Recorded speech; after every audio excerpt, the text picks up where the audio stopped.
Next up, we have Matt Dion from Amparo.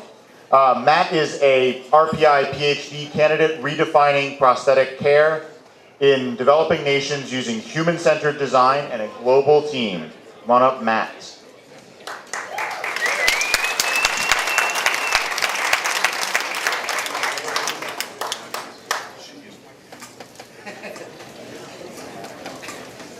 All right, so I'm going to lead off with a little statistic to get everyone on the same page. So there's about 2 million amputations performed annually. That's about 1 every 15 seconds. So for those of you who didn't hear that, there's 2 million amputations performed annually. That correlates to about 1 every 15 seconds. So my name's Matthew Dion. Thank you for the introduction. Thank you for having me here tonight. And what I'm here to do is to pitch to you my startup company, Amparo, who has designed a new technology that is a simple prosthetic that will be empowering amputees around the world. So in 2011, the World Health Organization estimated that there were 36 million amputees located in developing countries that lack access to prosthetics that they need, or that require prosthetics to perform everyday activities. Of these 36 million, 80%, or 29 million of these amputees lacked access to the prosthetics that they needed. To focus a little bit further into our target market, or our target launch market, Brazil, there's currently 1.5 million amputees living there. And with 40,000 new lower limb amputations occurring each year, this number is expected to grow exponentially in the next 5 to 10 years.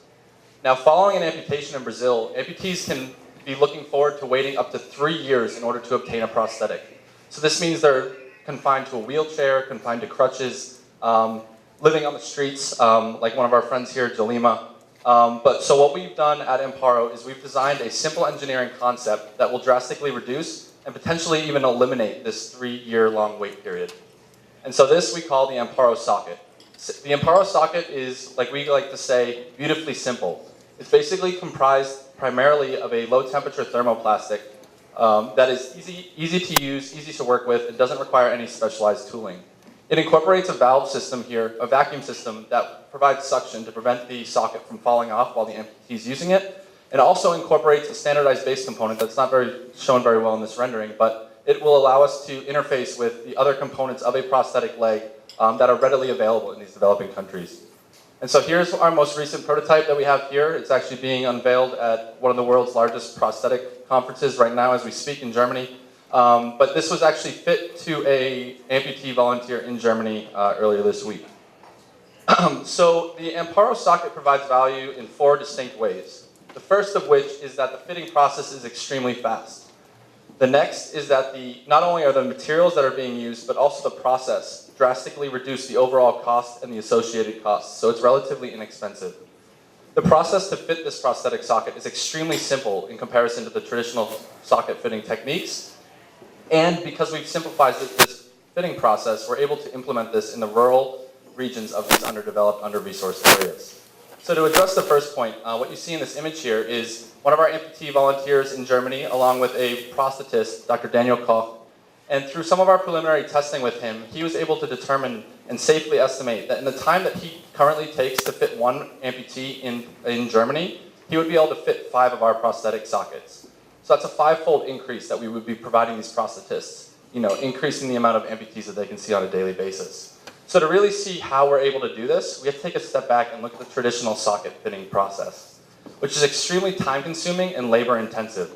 So this is going to be a 14-step timeline here, so bear with me. I'm not going to be able to keep up with all the icons. But it starts off with measurements of the amputee's residual limb. There's a number of molds and negative molds created. Then from these molds, there is a high-temperature thermoplastic acrylic that is used to create the general shape of the prosthetic socket. Then they double-check the measurements that they took previously. They then cut away any of the excess material. They incorporate a vacuum system. They incorporate a standardized component. Then they go back to their amputee and they say, does this fit? And if it doesn't fit, they have to go all the way back and start over again.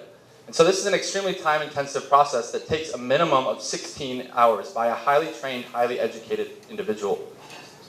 Now, where we differentiate ourselves is that we've actually simplified this process. We've eliminated 65% of the steps, or 9 out of the 14 steps that you saw previously. So the Amparo process takes a measurement, determines what standardized socket should be used, you heat up this thermoplastic material, you fit it directly onto the amputee at the beginning of the process, And then you incorporate your vacuum systems, your cooling, and then you can iterate in small locations on the socket depending on if the fitting is accurate or not. And so in comparison to that 16-hour minimum, we have been able to show that we can fit our prosthetic from the time the amputee begins with the prosthetist to the time that they're walking out the door, all the way down to a maximum of 3 hours. So looking at a cost breakdown here, what you can see by these two bar graphs are comparing the Amparo socket to the status quo, or the current traditional method that's being used in Brazil. So as you can see, we're not saving these clinics any money in terms of the raw materials. We're not trying to reinvent the wheel here, but where we're actually saving these clinics a significant amount of money is in the fitting process itself and the associated costs. And where that's reflected is at the starting cost of each of these sockets, where you can see the Amparo socket is roughly half the price of the traditional method. So if you're looking at a long-term investment as well, the Amparo provides an even greater advantage. If an amputee were to receive one prosthetic socket every year, which is a very low estimate for even here in the United States, but that would be an absolute ideal case in these developing countries, that would be this 350 times 3, which gets you over $1,000 just for this one amputee over a 3-year period. In the Amparo socket, what happens is instead of taking the old socket and throwing it away and having to purchase new materials, you're able to just remold this old prosthetic socket that the amputee's been using for an extended period of time. So to give you a better idea of how this Amparo socket works, this isn't going to be a flow chart of the actual fitting process, but what I'm going to talk about is what everyone is accustomed to. Think about an off-the-shelf mouth guard, where you purchase a standardized size, you can cut it to whatever shape, comfort level you'd like, you can put it in boiling water, mold it to your mouth. If it's not perfect, you boil it again, remold it again. That is exactly what we're doing, except then we take that molded component and incorporate it with the rest of the prosthetic leg. So looking at our target market, which is Brazil, target launch market, they have the second largest public healthcare system in the world, second only to the United States. And their medical device industry is the 6th fastest growing. It's faster than China currently. And so to break down this medical device market into just the prosthetic market, a very safe, low estimate that we've been given is that it is valued at about $105 million on an annual basis. And so what Amparo actually is, it's a multinational team comprised of engineers, designers, and public health officials that have been working together over the last 1.5 years. During this time, we've raised over $235,000 in grant funding from a number of different sources. We've also competed in a number of different competitions. Most recently, we were awarded the Best of the Best title for the Change the World Challenge at RPI. And we were selected as one of 11 teams on a national scale in order to compete this summer at the ASME iShow in Washington, D.C. We've also been featured in a number of different media sources and performed interviews all over the world with amputees, prosthetists, and potential customers. So what we're seeking, we're looking for people that have experience with manufacturing and distribution overseas, specifically Brazil, as well as incorporating someone who might have some background knowledge in the medical device process in Brazil, specifically because it's much different than the FDA and the EU here.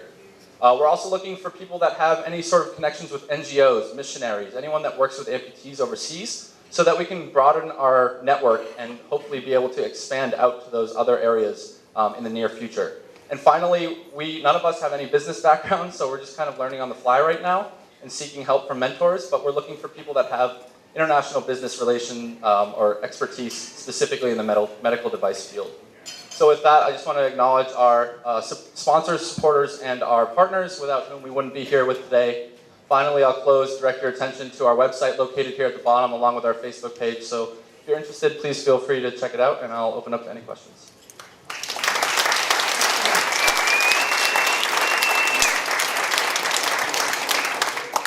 I'm curious why you chose Brazil. It's a very good question. We get that all the time. So part of the reason I already presented, so it is the fact that it has the second largest public healthcare system. It has a significant number of amputees, along with a continuously growing target customer group. Another thing is 2 of our team members are Brazilian nationals, and so they firsthand gave us that idea. And I think most importantly for us is the fact that Brazil has developed areas as well as developing areas. And so it allows us like a good foot in the door in terms of getting into that developing world market. You established long-term longitudinal studies at comfort. We're working on that. So we're circling back this summer to go back to Brazil and to actually perform non-clinical clinical trials with volunteer clinics and technicians to not only test out our product, but also to test out the fitting process, the comfort levels, and ultimately work our way into long-term comfort testing. Yes, thank you. Question on the IP? Do you have a patent, and what's your closest competition besides the status quo? Okay, so to answer the first question, we've already submitted multiple provisional patents. But where we're operating right now, the idea of a remoldable prosthetic socket, it's not novel.